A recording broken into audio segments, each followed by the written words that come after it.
Hello everyone. Today we will learn about AutoCAD software. तो हमारा AutoCAD software जो है सिविल डिपार्टमेंट, मैकेनिकल डिपार्टमेंट और इलेक्ट्रिकल डिपार्टमेंट में यूज होता है। तो सबसे पहले हम यहाँ पे देखेंगे कि AutoCAD में सिलेबस क्या होता है। फर्स्ट सिलेबस होगा आपका यहाँ पे ड्राफ्टिंग एंड अनोटेशन, मतलब आपकी 2D ड्राइंग। और नेक्स्ट होगा आपका आइसोमेट्रिक ड्राइंग और last one is even 3D modelling. तो ये 3 सिलेबस जो है यहाँ पे हमें कवर करना है। तो आज का जो हमारा फर्स्ट सेशन है, यहाँ पे हम ऑटोकैड के रिलेटेड जो सेटिंग रहेंगे उस सेटिंग के बारे में जानेंगे।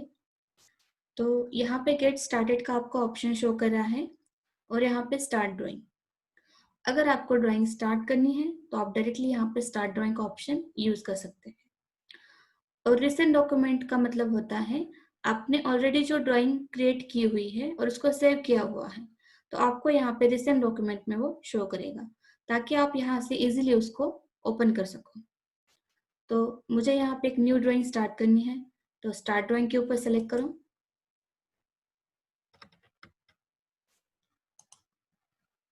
ओके, अब आपको ये ब्लैक कलर की शीट दिखाई दे रही है। उस ब्लैक कलर के शीट को बोलते हैं हम ग्राफिकल यूजर इंटरफेस, मतलब GUI। और ये जो शीट होती है वो इनफाइनाइट शीट होती है आपकी, मतलब आप जितना चाहे ड्राइंग इसमें बना सकते हो। और उसके बाद यहाँ पे आपको शो करेगा UCS, ये जो X एक्सिस और Y एक्सिस दिख रहे हैं आपको, इसको हम ऑटोकैड में बोलते हैं UCS, मतलब यूजर कोऑर्डिनेट सिस्टम। और उसके नीचे आपको यहाँ पे ये स्ट्रिप शो कर रही है, और ये जो व्हाइट कलर की स्ट्रिप है तो उसका नाम है कमांड लाइन। तो कमांड लाइन का यूज हम किस लिए करते हैं? बिकॉज सपोज आप यहाँ से कोई कमांड यूज कर रहे हो और आपको उस कमांड का यूज पता नहीं है कि कैसे करना है, तो आप जैसे ही किसी कमांड को सेलेक्ट करोगे, सपोज आप यहाँ पे ले रहे हो लाइन कमांड, तो लाइन कमांड में आपको क्या क्या करना है, मतलब कौन से स्टेप फॉलो करने हैं, ये सभी यहाँ पे आपको इस कमांड लाइन के बॉक्स में आपको शो करेगा। ओके, तो यहाँ पे ऑटोकैड रिलेटेड कुछ सेटिंग है पहले, तो हम वो देखेंगे। तो फर्स्ट सेटिंग रहेगा आपका, आपको कौन सा वर्कस्पेस सेलेक्ट करना हो। तो यहाँ पे वर्कस्पेस सेटिंग में आपको फर्स्ट जाना है। Just click on this workspace setting. यहाँ पे आपको 3 सेटिंग दिखाई देंगे। पहला होगा आपका ड्राफ्टिंग एंड अनोटेशन, मतलब 2D ड्राइंग। देन आपका होगा 3D basics and then 3D modelling. तो फर्स्ट हम स्टार्ट करेंगे ड्राफ्टिंग एंड अनोटेशन से। Just set it drafting and annotation. और उसके बाद यहाँ पे क्यूब सेटिंग करना है आपको। ये जो क्यूब है यहाँ पे आप व्यू सेट कर सकते हैं। व्यू मतलब जो हमारे front view, top view, side view और आइसोमेट्रिक व्यू होते हैं, तो हम इस क्यूब के जरिए उसको सेट करते हैं। तो अगर आप ड्राफ्टिंग एंड अनोटेशन में वर्क कर रहे हो तो आपका यहाँ पे टॉप व्यू सेलेक्टेड होना चाहिए। अगर सपोज कभी आपका ये फ्रंट व्यू में सेलेक्ट रहा तो आपको इसको फिर से चेंज करके इसमें टॉप व्यू में सेलेक्ट करना है। और सेकेंड थिंग, आपका ये लेफ्ट साइड में भी आपको विजुअल कस्टम स्टाइल का, मतलब कस्टम मॉडल व्यू शो कर रहा है। तो यहाँ पे टॉप व्यू सेम सेट करना है आपको। और 2D wire frame visual custom controls में आपको 2D वायर फ्रेम सेट करना है। और उसके बाद इस यूसेज को एट नो ओरिजिन में सेट करो। तो इसको एट नो ओरिजिन में कैसे सेट करना है, यहाँ पे राइट क्लिक करो यूसेज के ऊपर और usage icon setting end of कर दो show usage icon at origin को। ये एट नो ओरिजिन में सेट हो जाएगा यूसेज आपका।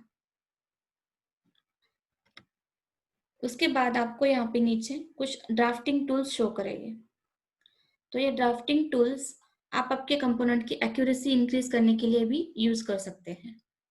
तो कुछ ड्राफ्टिंग टूल्स है, उसकी भी हम सेटिंग देखेंगे। तो फर्स्ट आपको सेटिंग करना है यूनिट सेटिंग का। अब यूनिट सेटिंग क्यों करना है फर्स्ट? अभी आप यहाँ पे कोई भी ड्राइंग ड्रॉ करने से पहले आप कौन से डिपार्टमेंट में ड्राइंग ड्रॉ कर रहे हो। अगर आप मैकेनिकल डिपार्टमेंट से हो तो आपको यहाँ पे मेट्रिक यूनिट सेट करना पड़ेगा। और अगर आप सिविल डिपार्टमेंट से हो तो आपको इंपेरियल यूनिट का सेटिंग यहाँ पे करना पड़ेगा। अभी मेट्रिक और इंपेरियल होता क्या है? तो लेंथ के हमारे 2 टाइप होते हैं, एक होता है मैट्रिक और एक होता है इंपेरियल।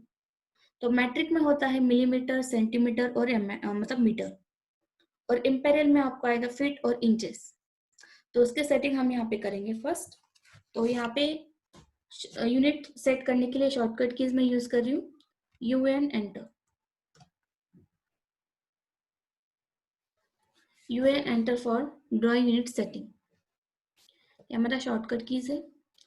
उसके बाद आपको लेंथ टाइप डिसाइड करना है। जैसे मैंने आपको पहले बताया कि लेंथ के दो टाइप होते हैं, एक होता है मैट्रिक और एक होता है इंपीरियल।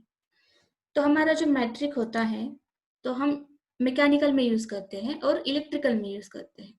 तो मैट्रिक के लिए यहाँ पे डेसिमल सेटिंग कर लो और यहाँ पे इंचेस में आपको चेंज करना है millimetre, because it is metric length. और देन सेकेंड थिंग है आपकी प्रिसीजन की। आप यहाँ पे देख रहे हो प्रिसीजन, आप जैसे जैसे नीचे जा रहे हो एक्यूरेसी आपकी बढ़ती जाएंगी अगर आपके प्रिसीजन के जीरोस बढ़ते जाएंगे तो यहाँ पे प्रिसीजन सेटिंग कर लो 0.000। देन सेकेंड थिंग है यहाँ पे एंगल टाइप। तो एंगल टाइप में भी आपको डेसिमल डिग्रीज की सेटिंग करनी है अभी। और अगर आप सिविल डिपार्टमेंट से बिलोंग करते हैं तो आपको यहाँ पे आर्किटेक्चरल और इंजीनियरिंग की यूनिट सेटिंग करानी पड़ेगी।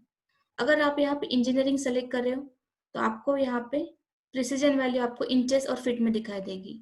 तो इसको भी यहाँ पे से चेंज करना है इनटू फीट और इंचेस। तो ये हो गया सिविल डिपार्टमेंट के लिए सेटिंग। और आप अगर मैकेनिकल से बिलोंग करते हो तो जैसे कि मैंने आपको पहले ही बताया, set decimal and set millimetre and से ओके है। तो आप यहाँ पे जो भी लाइन ड्रॉ करोगे उसकी लेंथ जो आएगी अभी mm में आएगी यहाँ पे।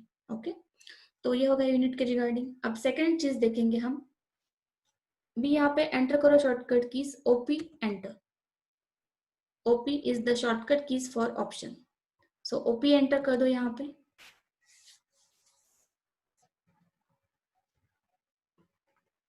अब इस ऑप्शन के यहाँ पे आपको बहुत सारे सेटिंग देखने को मिलेंगे।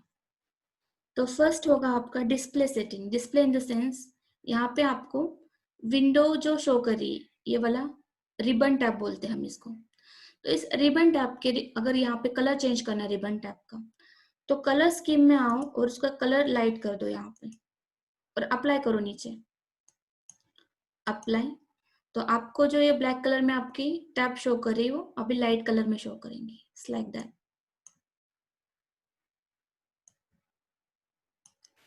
ओके, अगर इसको व्हाइट रखना है मतलब लाइट रखना है तो आप ये सेटिंग कर सकते हो, अदरवाइज डार्क की सेटिंग कर लो अप्लाई, फिर से चेंज हो जाएगी।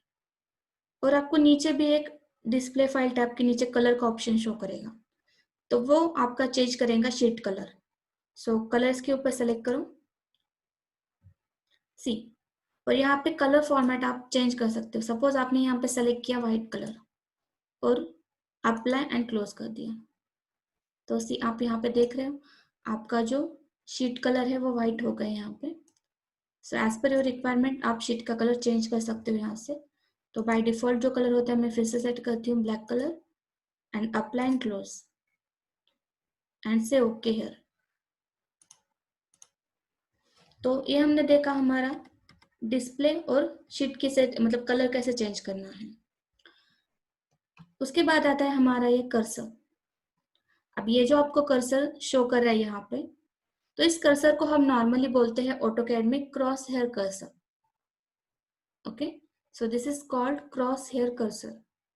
अब एक क्रॉस हेयर कर्सर में क्रॉस हेयर क्या होते हैं, ये जो आपको टू लाइन इंटरसेक्टिंग शो कर रही है यहाँ पे मतलब 4 पार्ट में डिवाइड दिख रहा है, तो वो होगा आपका क्रॉस हेयर कर्सर। मतलब सपोज आप मैं यहाँ से कोई लाइन कमांड सेलेक्ट कर रही हूँ तो इस कमांड के साथ साथ एक कर्सर घूम रहा है, तो इसे बोलते हैं हम क्रॉस हेयर कर्सर।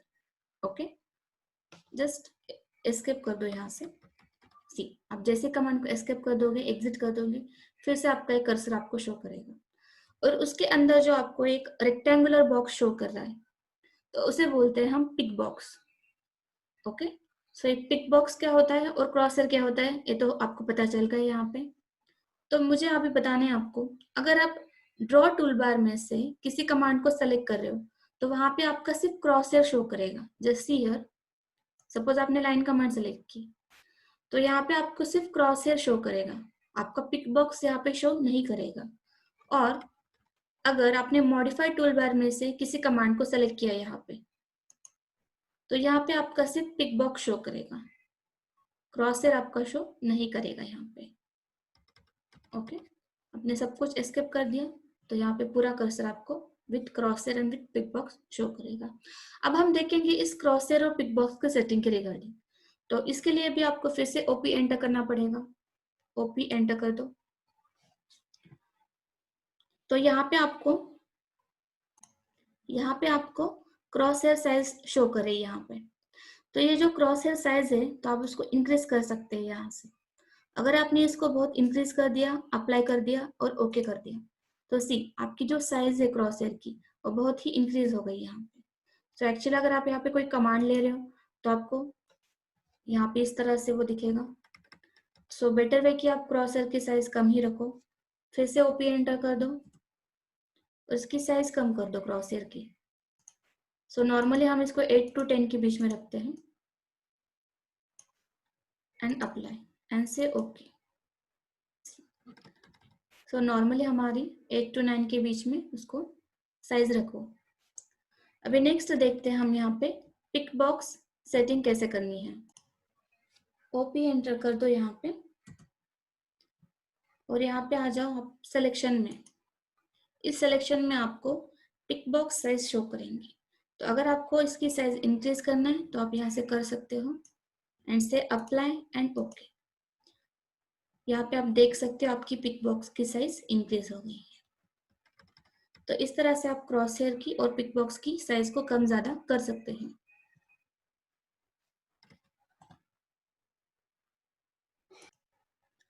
अब हम देखेंगे यहाँ पे फाइल टैब, मेनू बार और टूल बार क्या होता है। तो यहाँ पे आप वर्क स्पेस के साइड में यहाँ पे आपको जो टैब दिखाई दे रहा है ये होता है हमारा फाइल टैब। और उसके नीचे ये आपको होम, इंसर्ट, एनोटेट ये जो ऑप्शन शो कर रहे हैं वो होता है हमारा मेनू बार। तो आपने फिलहाल होम मेनू बार को सेलेक्ट किया हुआ है और यहाँ पे आपको draw tool bar, modify tool bar ये सब जो टैब आपको शो कर रहा है इसको हम बोलते हैं टूल बार्स। ओके, तो फाइल टैब, मेनू बार और टूल बार ये हो गया हमारा। यहाँ पे हम आप स्टार्ट करेंगे हमारा फर्स्ट कमांड।